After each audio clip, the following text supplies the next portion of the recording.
بسم اللہ الرحمن الرحیم۔ الحمدللہ، مہینہ ہم لوگوں کا چل رہا ہے، ذوالحجہ کا مہینہ ہے اور حج بھی قریب ہے، قربانی بھی قریب ہے اور ذوالحج کا پہلی تاریخ شروع ہونے والی ہے۔ یہ ذوالحج کا مہینہ قمری سال کا آخری مہینہ ہے اور ذوالحجہ کے جو شروع کے 10 دن ہیں یعنی عشرہ ذی الحجہ جس کو کہتے ہیں، اس کی فضیلت، اس کی اہمیت قرآن پاک میں، حدیث شریف میں وارد ہے۔ اس کی عظمت کا اس بات سے اندازہ لگائیے کہ ان 10 دنوں کی اللہ رب العزت نے قسم کھائی ہے کہ والفجر ولیال عشر، کہ فجر کے وقت کی قسم اور ان 10 دنوں کی قسم، 10 راتوں کی قسم۔ اس کی عظمت سے اس بات سے اندازہ لگائیے کہ اللہ رب العزت نے ان کی قسم کھائی ہے۔ ان 10 دنوں کی کافی فضیلت ہے، حدیث شریف میں مختلف فضیلتیں ذکر کی گئی ہیں۔ کچھ اعمال ہیں ان 10 دنوں کے جو ذکر کیے گئے ہیں۔ حضرت عبداللہ ابن عباس رضی اللہ عنہما سے روایت ہے کہ رسول اللہ صلی اللہ علیہ وسلم نے ارشاد فرمایا کہ اللہ تعالیٰ کی بارگاہ میں دوسرے ایام کا کوئی عمل عشرہ ذی الحجہ یعنی یکم ذی الحجہ سے 10 ذی الحجہ تک کے دوران کوئی بھی نیک عمل اگر کیا جائے تو وہ اس میں اللہ پاک کو سب سے زیادہ پسندیدہ ہے۔ تو صحابہ کرام نے عرض کیا کہ یا رسول اللہ، کیا جہاد فی سبیل اللہ سے بھی بڑھ کر ہے اس میں اگر کوئی نیک کام کیا جائے؟ تو آپ صلی اللہ علیہ وسلم نے فرمایا کہ جہاد فی سبیل اللہ سے بھی بڑھ کر ہے۔ ہاں، جو شخص جان و مال لے کر اللہ کی راہ میں نکلا، پھر ان میں سے کوئی چیز بھی واپس لے کر نہ آیا، سب کچھ اللہ کے راستے میں قربان کر دیا، بے شک یہ سب سے بڑھ کر ہے۔ تو کہنے کا مقصد ہے ان دنوں میں، ان 10 دنوں میں کوئی بھی نیک کام کیا جائے گا، اس کے علاوہ سال میں جو دنوں میں کام کیے جاتے ہیں ان میں بھی سب سے زیادہ بڑھ کر ان دنوں میں جو کام کیا جائے گا وہ اللہ کے نزدیک زیادہ پسندیدہ ہے۔ اسی طریقے سے ان دنوں میں ذکر اللہ کی، اللہ کے ذکر کی کثرت بھی کرنی چاہیے۔ آپ صلی اللہ علیہ وسلم کا ارشاد ہے کہ اللہ کے نزدیک عشرہ ذی الحجہ سے زیادہ فضیلت والے کوئی دن نہیں، اور نہ ان دنوں کے عمل سے اور کسی دن کا عمل زیادہ محبوب ہے۔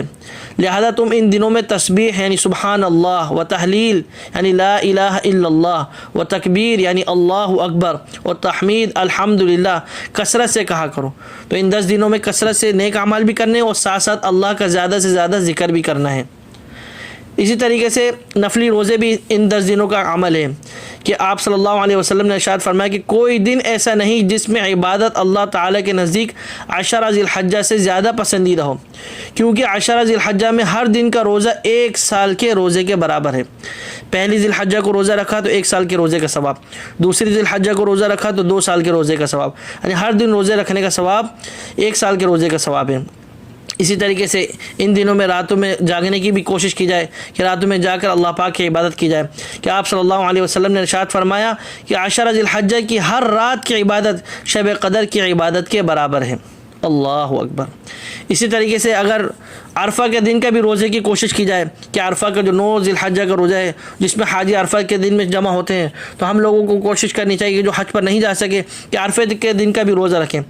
حضرت ابو قتادہ رضی اللہ عنہ سے مروی ہے کہ نبی کریم صلی اللہ علیہ وسلم نے ارشاد فرمایا کہ عرفہ کے دن روزہ رکھنے کے بارے میں مجھے اللہ تعالیٰ سے قوی امید ہے کہ وہ اسے گزشتہ 1 سال اور آئندہ 1 سال کے گناہوں کا کفارہ بنا دے گا۔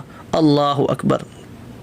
یعنی اگر کوئی 9 ذی الحجہ کا روزہ رکھتا ہے تو پچھلا 1 سال اور اگلے 1 سال کے سارے گناہ اللہ پاک معاف فرما دے گا، اس سے صغیرہ گناہ مراد ہے۔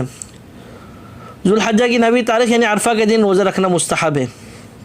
اسی طریقے سے ان عشرہ ذی الحجہ کا ایک عمل یہ بھی ہے کہ بال اور ناخن نہ کاٹنا، کہ آپ صلی اللہ علیہ وسلم نے ارشاد فرمایا کہ جو شخص ذوالحجہ کا چاند دیکھے اور اس کا قربانی کرنے کا بھی ارادہ ہو تو اپنے بال اور ناخن نہ کاٹے۔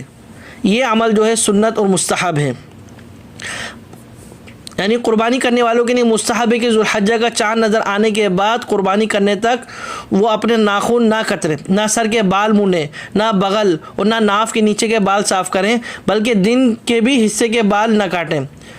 قربانی کرنے کے بعد ناخن تراشیں اور بال کاٹیں۔ یہ مسئلہ مستحب ہے قربانی کرنے والوں کے لیے، لیکن اگر کسی کا زیر ناف اور بغل کے بالوں پر 40 روز کا عرصہ زیادہ گزر چکا ہے تو ان کو بالوں کی صفائی کرنا واجب ہے۔ بہت سے لوگ اس کو لازم واجب سمجھتے ہیں کہ بال کاٹنا جو ہے نا کیا نہیں کاٹنا چاہیے، گناہ ملے گا، ایسا ہوگا۔ اب ان کے بال بھی بڑھ رہے ہوتے ہیں، مونچھیں بڑھ رہی ہوتی ہیں، یا بہت سے لوگ کہیں سفر پہ جا رہے ہوتے ہیں، اسی حالت میں سفر پہ جا رہے ہوتے ہیں، نہیں، پھر جو ہے مستحب ہے کہ بالوں کو نہیں کاٹا جائے۔ لیکن اگر صفائی نہیں ہوئی ہوئی، کوشش یہ کی جائے کہ ایک ذی الحجہ سے پہلے اپنے سارے جسم کی صفائی کر لی جائے. لیکن اگر صفائی نہیں تھی اور پھر بعد میں دیکھا کہ مونچھیں بڑھ رہی ہیں، بال بڑھ رہے ہیں، تو ان کو پھر صاف کرنا ہی زیادہ اچھا ہے اور بہتر ہے، بلکہ لازم ہے. اسی طریقے سے کہ جس کو اللہ پاک نے وسعت دی ہے قربانی کرنے کی تو وہ قربانی کرے، اس پر قربانی کرنا لازم ہے. اگر نصاب قربانی کو پہنچتا ہے، یعنی جس کے پاس اتنا مال ہو کہ جو مال جو ہے نصاب کو پہنچے، 52.5 تولے چاندی کی قیمت تک پہنچے، سونا چاندی مال تجارت کے علاوہ ضرورت سے زائد بھی اگر کوئی مال ہو، اس کی قیمت اگر 52.5 تولے چاندی تک پہنچتی ہے تو اس پر قربانی کرنا واجب ہے. آپ بلکہ اس کے اہمیت اس بات سے اندازہ لگائیے کہ آپ صلی اللہ علیہ وسلم نے فرمایا کہ اگر کسی شخص پر وسعت تھی، طاقت تھی قربانی کرنے کی، لیکن پھر بھی قربانی نہیں کی تو وہ ہماری عیدگاہ میں نہ آئے. تو لہذا قربانی کرنے کی کوشش کریں. لیکن اسی کے ساتھ ساتھ ان 10 دنوں میں یہ عبادت کو زیادہ سے زیادہ کوشش کریں. آج کل بہت زیادہ کمزوری ہم لوگوں میں ہے کہ قربانی کرنا واجب ہے لیکن اس کو قربانی کی حد تک رکھیں. اس کے علاوہ جو نماز روزہ ہے، ذکر و اذکار ہے، تسبیحات عبادت ہے، ان کا بھی اہتمام کریں. بلکہ لوگ کیا کرتے ہیں کہ بعض ملکوں میں بعض جگہوں میں قربانی میں اتنا لگ جاتے ہیں کہ جانوروں میں منڈیوں میں گھومنا، بازاروں میں گھومنا، جانور کے ساتھ رات بھر بیٹھے رہنا، گپ شپ لگانا، مجلسیں لگانا یا اپنے جانوروں کی نمائش کرنا، ان چیزوں سے بچنا چاہیے. ان چیزوں سے بچنا چاہیے. ان دنوں کی جو اہمیت ہے، یہ 10 دن میرے دوستوں میرے ساتھیوں ایسے قیمتی وقت ہیں کہ اس کو سرمایہ کو حاصل کریں. اپنے جو ہے نا زیادہ سے زیادہ نیکیاں کمائیں. زیادہ سے زیادہ نیکیاں کمانے کا وقت ہے. تو لہٰذا ان 10 دنوں میں زیادہ سے زیادہ عبادت کریں. جتنا ہو سکتا ہے ذکر و اذکار کریں، روزے رکھنے کی کوشش کریں، نوافل کی کوشش کریں، رات میں جاگنے کی کوشش کریں. اللہ پاک ہمیں ان 10 دنوں میں اور ان 10 دنوں کے علاوہ بھی اپنی زندگی میں مرتے دم تک زیادہ سے زیادہ عبادت کرنے کی توفیق عطا فرمائے، قبول فرمائے. جو کہا گیا جو سنا گیا اللہ پاک اس پہ عمل کرنے کی توفیق عطا فرمائے.